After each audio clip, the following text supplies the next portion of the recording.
Hi, so in this video, I wanted to talk to you about specifically talking to tenants and even property owners who have asked me recently, Juan, can we get evicted during COVID-19? And what is the situation like? What are the steps? How can we avoid an eviction during COVID-19 and all these issues? So let me get right to it. So first, let me show you the recent news about the evictions being suspended, that there's an eviction moratorium until September 1st in Florida. So let me go ahead and show you that first of all. So this was the news that came out recently, last week or so, about 10 days ago. And it was that the governor of Florida extended the eviction and foreclosure moratorium until September 1st. So I want to clarify a couple of things. One is that if you're in a situation where financially you can't make the payments, let's say if you're a renter, right? But it also applies to property owners that maybe are in forbearance, but it's a little bit different. But what this basically means, as you'll read, is that homeowners facing foreclosure and renters facing eviction cannot be removed until September 1st. I want to highlight that specifically because I've had conversations with different tenants who tell me who are misinformed, frankly. A lot of tenants seem to think that because they lost their job, which is unfortunate, and because we're going through coronavirus, which obviously is affecting everyone, that they can basically not pay rent and that they can stay in the property indefinitely and nothing is going to happen to them. And I want to make it clear for you as a tenant that unfortunately that is not the case. The rent is still due. So what this means is that tenants cannot be removed until September 1st. This does not mean that landlords don't have the right to begin an eviction process. Let me show you what I mean in a second. So this is basically the Florida eviction timeline. And generally speaking, I'm going to try to keep this video as short as possible. But if after watching the video you have any questions or you know somebody that might be affected by this, feel free to give us a call and we're happy to talk to them and kind of guide them through this, because it's something that I think most tenants don't understand. They simply just don't know. Many times they're misinformed, and then they end up with an eviction in the record, which is not good.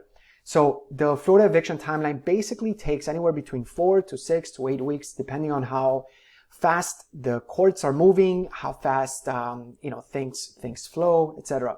But basically, first actually let me show you a different image that I think you'll probably find a little bit easier to understand. 1 second over here.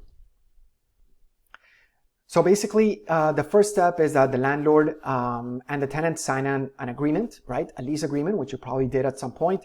Maybe right now you're still under contract, or maybe you're month to month. But basically, once the tenant fails to pay the rent, then the landlord can decide to evict the tenant. Then the landlord they post a 3-day notice to pay or vacate. And then the tenant has to either pay the rent or vacate the property or do nothing, right? That's up to the tenant. Then if the tenant doesn't do anything, then the landlord's next step is to file a formal eviction in the courthouse, right? Now, they usually do it with an attorney or an eviction service or something like that. And then basically as a tenant, what would happen is that the court sends a process server and they knock on your door and they say, hey, you've been served. And basically that's the beginning of the eviction.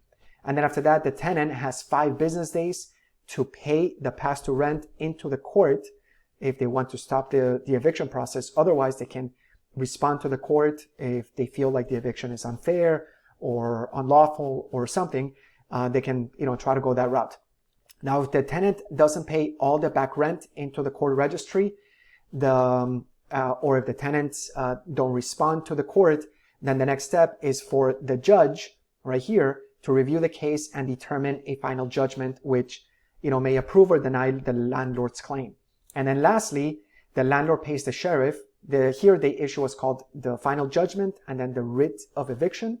And then after that, the next step is for the landlord to pay for that writ of eviction to be executed, to be completed by the sheriff. Basically, the sheriff's department goes to the property, they call the landlord, they tell the landlord, Mr. Landlord, we're going to be doing this eviction on Tuesday at 10 in the morning.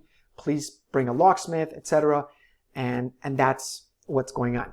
So to be clear, in this process, what is not happening right now during the eviction moratorium is that the final step of the sheriff going to physically remove a tenant is not happening. That is what's being suspended.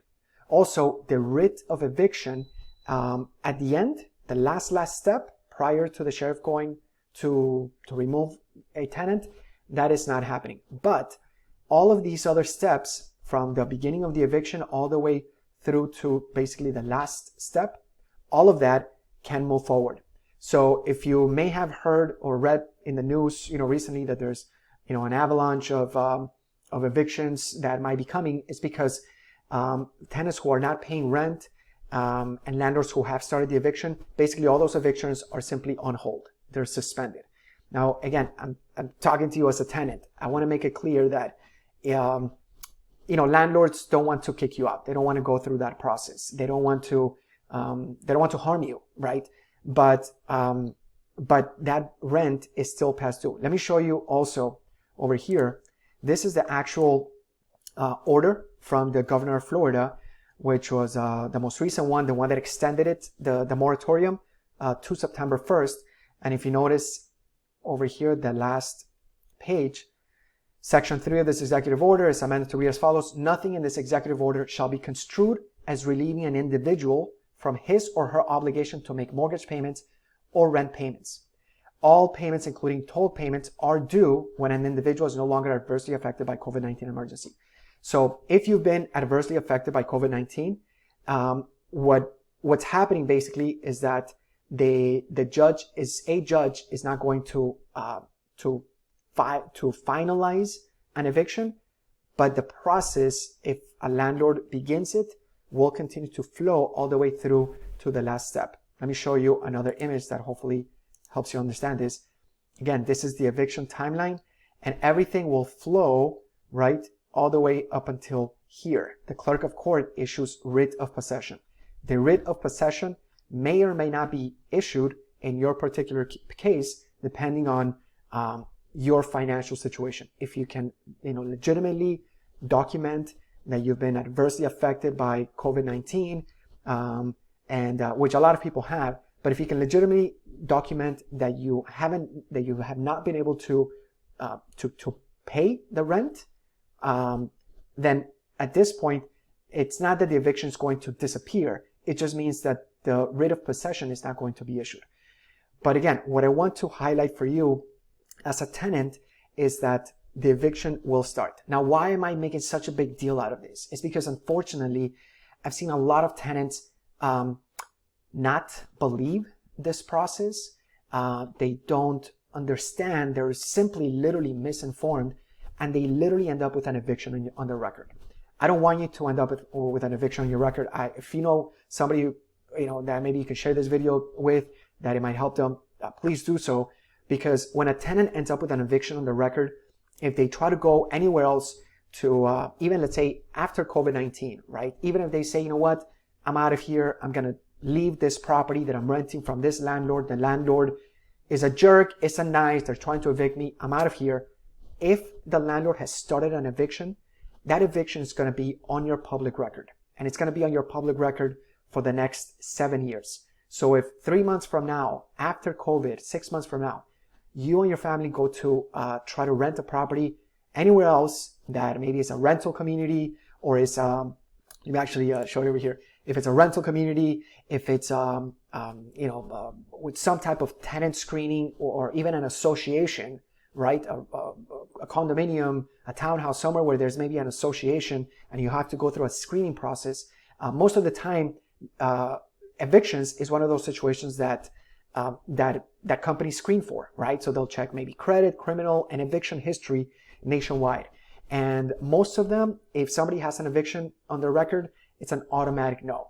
And even if you try to appeal it for a landlord, we're still in a competitive environment in terms of rentals, where if, let's say, there's a property that you like and you show up and you say 3, 4, 5 months from now, and you say, listen, I like it, I can pay the rent and I have a deposit, etc.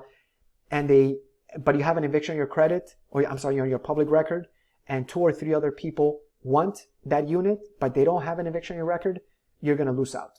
So this is a really, really big deal that I'm trying to hopefully drive home as much as possible, because I don't want you to get into a situation where you end up with an eviction on your record. Couple of other things. Again, if you're in a financial situation where you can't afford the rent, my recommendation is to, number one, speak with the landlord, be communicative, be cooperative, be responsible, frankly. Okay. I know that it's a difficult situation financially for a lot of people, and there's no denying that.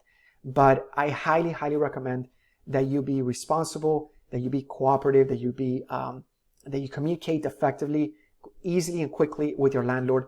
And if you can't afford the place that you're at, leave. Just move in with family, move in with friends, but leave on your own before a landlord feels like the only way to get you to leave is through an eviction. Because if you think that you're going to win, that you're going to beat a landlord, any landlord, by staying for 2, 3, 4, 5, 6 months, which unfortunately I've seen, you may win free rent in the short term, but in the long run, you're going to be adversely affected, and it's not going to be good. You're going to end up with an eviction on your record. You're going to, as I showed you in the executive order, you're still going to owe the rent.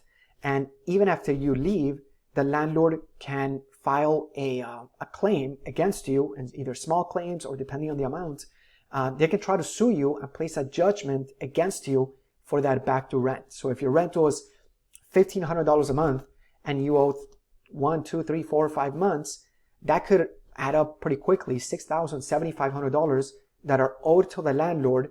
And now the landlord could potentially go after you even after you vacate, and then you end up with a $7,500 judgment on your record. And later, if you go to try to buy, you're going to have to pay that judgment before you can buy.